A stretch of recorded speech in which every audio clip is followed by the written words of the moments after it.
কিরে মনা, তুই জানিস তো আজকে আমি আসবো। জামাইকে স্টেশনে পাঠালি না কেন? স্টেশনেও কোনো টোটো পেলাম না। এত ব্যাগপত্র নিয়ে আসা যায়? তোমার জামাইকে যাওয়ার কথা বলেছিলাম, কিন্তু তোমার জামাইয়ের হঠাৎ করে কাজ পড়ে গেল, ওই জন্য যেতে পারিনি। ও নাও, তুমি ব্যাগগুলো আমাকে দাও। না থাক, তোর হাতে ব্যথা লাগবে। তোর শাশুড়ি মা কোথায়? ভেতরে।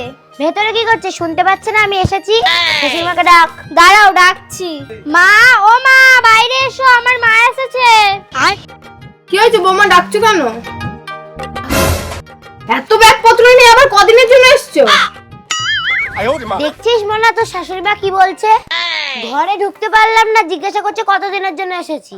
তুমি একদম আমার মাকে উল্টো পাল্টা কথা বলবে না। তা বলবো না, এই তো 3 দিন হলো তোমার মা বাড়ি গেল, আবার কি মরতে এসে তোমার মা এখানে? মরতে কেন আসবে? মা কি তার মেয়ের বাড়ি আসতে পারে না? আর আমি আমার মাকে ছাড়া থাকতে পারি না। ওরে আমার কচি কুদি, মাকে ছাড়া থাকতে পারে না? তাহলে বিয়েটা করেছিলে কেন? মাকে বলতে পারতে, শোকেসে সাজিয়ে রাখতো, আর রোজ রোজ তোমায় দেখতো।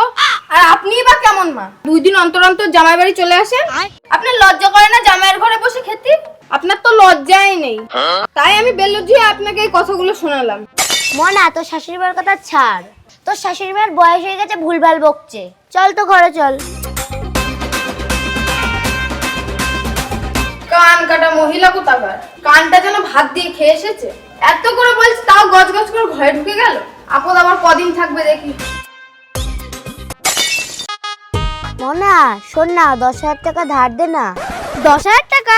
এই তো 3 দিন আগে 10,000 টাকা নিয়ে বাড়ি গেলে, আবার কি করবে এত টাকা? আরে তোর বিয়ের সময় সোনার জিনিস বন্ধক রেখেছিলাম, ওইগুলোই ছাড়াবো, তাই লাগবে টাকাটা। জামাই তোকে মাইনে দেয় না? না, সব টাকা তো ওই বুড়ির হাতেই দেয়। কি? ওই জন্য বুড়িরা তো টেম্পার। মাসের শেষে থোকা টাকা পেয়ে যায় তো, তাই এত টেম্পার। 1 বছর তোর বিয়ে হয়ে গেল, জামাই কি এখনো হাতের মুঠোয় আনতে পারলি না? কি করে টাইট দেবো মা? কি রে তুই, আমার মেয়ে হয়ে তুই এখনো শাশুড়িকে টাইট করতে পারিস না? তোর ঠাকুমা ওরম ছিল, এমন টাইট দিয়েছিল পুরো চুপ হয়ে গেছে। তোকে আমি শিখাই দেবো কিভাবে টাইট দিতে হয়, দেখবি শাশুড়ি একদম চুপ হয়ে যাবে। বাহ, মেয়েকে তো ভালোই শিক্ষা দিচ্ছেন, কি করে নিজের সংসার ভাঙতে হয়। আসলে দিদি আমি এরকম বলতে চাইনি। আপনি বসুন না, বসুন। থাক, আর আদিক খেতে দেখাতে হবে না, আমি সব কথা শুনেছি। আপনি কি বলেছেন আপনার মেয়েকে? আপনি কেমন মা, মেয়ের বাড়িতে এসে মেয়েকে শিখাচ্ছেন শাশুড়িকে কি করে জব্দ করতে হবে? মেয়ের সংসারটাকে এইভাবে ভাঙতে এসেছেন?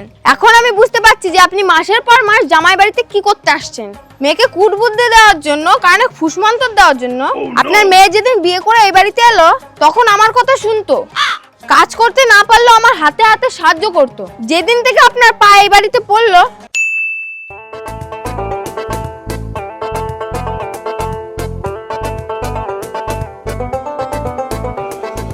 মা, রান্না হয়ে গেছে? তরকারিটা হয়ে গেছে, এবার রুটিটা করব। মা, আটাটা আমি মেখে দিই। এই তো কদিন হলো বিয়ে হয়েছে, থাক তোমাকে এখন করতে হবে না, তুমি ঘরে যাও। ঘরে তো বসেই ছিলাম, তোমাকে একটু সাহায্য করে দিই না? সাহায্য করবে তাহলে? তাহলে আটাটা মেখে দাও। ঠিক আছে। মা, তেল কোথায়? কি তেল কি করবে? কেন, আটাটা মাখবো। হ্যাঁ, হায় রে পোড়া কপাল, তেল দিয়ে কি আটা মাখতে হয়? জল দিয়ে আটা মাখতে হয়। আমি তো জানি না, তুমি একটু আমাকে শিখিয়ে দেবে। তুমি বাবার বাড়ি কোনোদিন আটা মাখোনি? না মা, কোনোদিনও করতে দেয়নি। মরণ, জল দিয়ে মাখাও।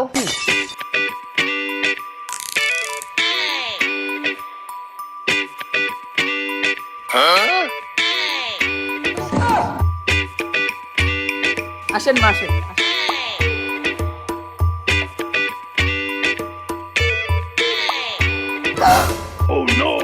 মনা, তুই এখানে আটা মাখছিস? আমি তোকে বাড়িতে কোনো কাজ করতে দিই না, তুই এখানে এসে কাজ করছিস? আরে মা, তুমি কখন এলে? এই তো এইমাত্র এলাম। দিদি ভালো আছেন তো? হ্যাঁ ভালো আছি, আপনি ভালো আছেন তো? হ্যাঁ আমি ভালো আছি। বৌমা যাও, তুমি তোমার মাকে ঘরে নিয়ে যাও, আমি মাখাচ্ছি আটাটা। মা চলো, ঘরে চলো।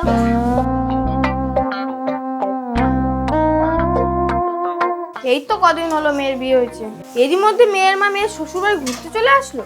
এরকম মহিলা আমি কোনো জায়গায় দেখিনি। মা বসো। কি রে, তোকে তো আমি বাড়িতে কোনো কাজ করতে দিই না, তুই এখানে এসে আটা মাখছিস? আরে মা, আমি ঘরে বসেই ছিলাম, তাই শাশুড়ি মায়ের হাতে হাতে কিছু করে দিচ্ছিলাম। হ্যাঁ, কাজ করে দিচ্ছিলাম মানে? যেদিনকে তোকে সব কাজ ধরিয়ে দেবে সেই দিন বুঝবি।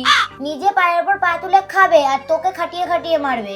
এই তো কদিন হলো তোদের বিয়ে হয়েছে, এখন কোথায় ঘুরবি ফিরবি আনন্দ করবি তা না, সাহায্য করতে গেছে। ঠিক আছে মা, বলছি বাবা কেমন আছে? ভালো আছে। তুমি তো অনেক দূর থেকে এসছো, তুমি ফ্রেশ হয়ে নাও, আমি তোমাকে খেতে দিচ্ছি। আচ্ছা ঠিক আছে, চ।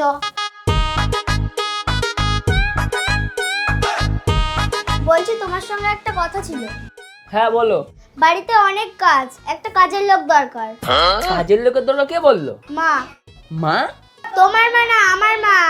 বাড়িতে কাজের লোক দরকার তো তোমার মা কেন বলবে? সেটা তো আমার মা বুঝবে। আচ্ছা দাঁড়া, মাকে আমি ডাকছি। মা, ও মা। কি রে, ডাকছিস কেন? বলছি বাড়িতে কি কাজের লোকের দরকার, একটা কি দেখবো? কাজের লোকের দরকার? কে বললো তোকে? কেন, তোমার বৌমা বলছে। কি বৌমা বলেছে? বাড়িতে কাজের লোকের দরকার সেটা আমি বুঝবো, ও বলার কে? আমি তো বাড়ির গার্জেন। তোকে বিয়ে দিয়ে বাড়িতে বৌমাকে কি করতে নিয়ে এসেছি? ওকে সারা ঘরে ধুনো ধোয়া দেবে? এত বছরে একটাও কাজের লোক লাগলো না। এই বাড়ির কাজ সব আমি সামলেছি। এখন মহারানী দুদিন আসতে পারলো না, কাজের লোককে লাগবে? তাও আবার আমাকে বলতে পারলো না, আগ বাড়িয়ে তোকে বলতে গেল। বৌমা, সন্ধ্যা হয়ে যাচ্ছে, উঠোন ঝাড় দাও। ঠিক আছে, দিচ্ছি মা।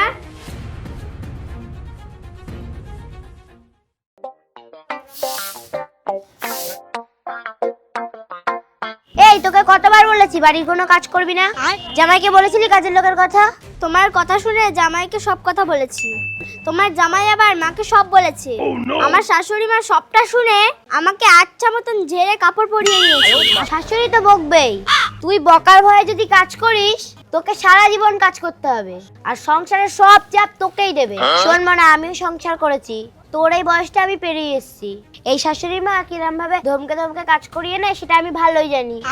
তুই আমার একমাত্র মেয়ে, বাড়ির কোনো কাজ করতে দিই না, আর শ্বশুর বাড়ি এসে ঝাঁটানাতা নিয়ে ঘুরে বেড়াবি? আমি তোর মা, আমি তোকে কোনো কাজ করতে দেবো না। ছেলেরা রাখ। না মা, যদি কিছু বলে? কিছুই বলবে না, বলবি কোমরে লেগেছে। ওই তো আসছে, যেটাটা ফেলে অভিনয়টা শুরু কর। ও মা গো, কোমরে লেগেছে গো, কোমরটা আমার ফেটে গেল গো।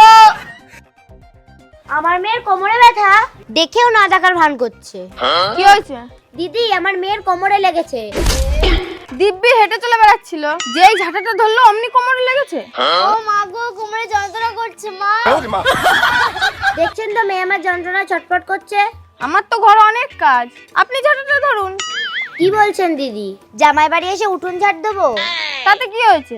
আপনিই তো বললেন নিজের মেয়ের বাড়িতে এসেছি, তার নিজের মতন করে ঝাড় দিন না। কি বলি ও বাবা রে, আমার কোমরে কি ব্যথা! আমার কোমরে আবার কি ব্যথা শুরু হয়েছে। দিদি, আমার কোমরে দুটো রড ঢুকানো, উঠোন ঝাড় দিলে রড দুটো বেঁকে যাবে।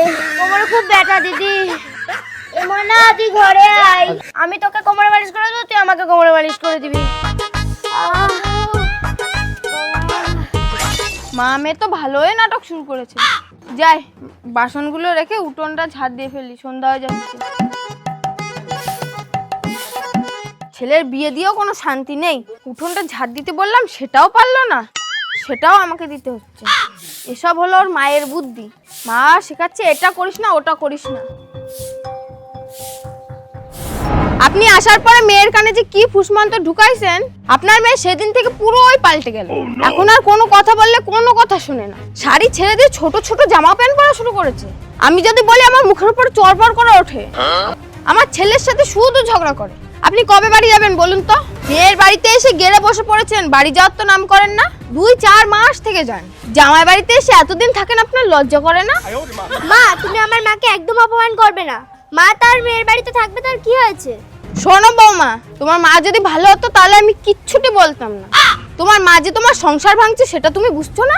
শুনুন, আপনাকে শেষবারের মতন সাবধান করে দিচ্ছি, মেয়েকে সংসার ভাঙার বুদ্ধি দেবেন না। কি করে সংসার করতে হয় আপনি সেই বুদ্ধি দেবেন।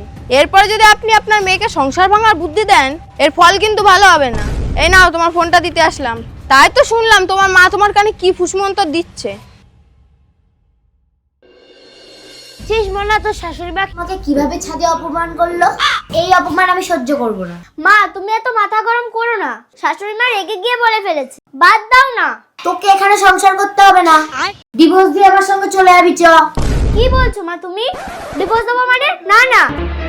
আপনি তো আচ্ছা চিটকুটনি মহিলা, কালকে এত করে ছাদে বললাম, তার সত্ত্বেও আপনি আপনার মেয়ের কানে কুবুদ্ধি ঢোকাচ্ছেন? আপনার লজ্জা করে না? আপনি জানেন আপনার মেয়ের সাথে আমার ছেলের আজ কতদিন কথা নেই? শুধু আমার মুখের দিকে তাকিয়ে আপনাকে কিছু বলে না। আপনি কি জানেন আপনি একটা উই পোকা?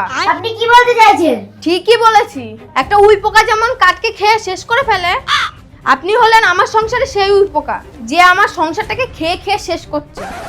আপনাদের মতন মায়েদের জন্য এখনকার মেয়েদের সংসার ভাঙছে। কি হয়েছে মা? তোর শাশুড়ির কথা শোন, আবার তোর বউয়ের কানে কুমন্ত্র দিচ্ছে। কি করব তাই বল? তোমার বাড়ি, তুমি যা খুশি করো। ঘাড় ধাক্কা দিয়ে বের করে দেবো এবার। এটাই ঠিক হবে। জীবন জ্বালাতে আসে, কাজ করবো নেই কিছু। তোকে অনেক সম্মান করেছি, আর তোকে সম্মান করতে পারবো না। তুই জামাইয়ের ঘরে বসে বসে গিলছিস আর মেয়ের সংসারটাকে ভাঙছিস। চল ব্যাগপত্র বের করে তোকে বৃন্দাবন ঘুরিয়ে নিয়ে আসি। মোনা, তো শাশুড়ি মা কোথায় গেল? জানি না মা, চলো দেখি। মেয়েকে কুবুদ্ধি দিতে এসেছে, মা হয়ে মেয়ের সংসার ভাঙতে এসেছে। জামাই বাড়ি খাচ্ছিস, জন্মের মতন ভুলিয়ে দেবো।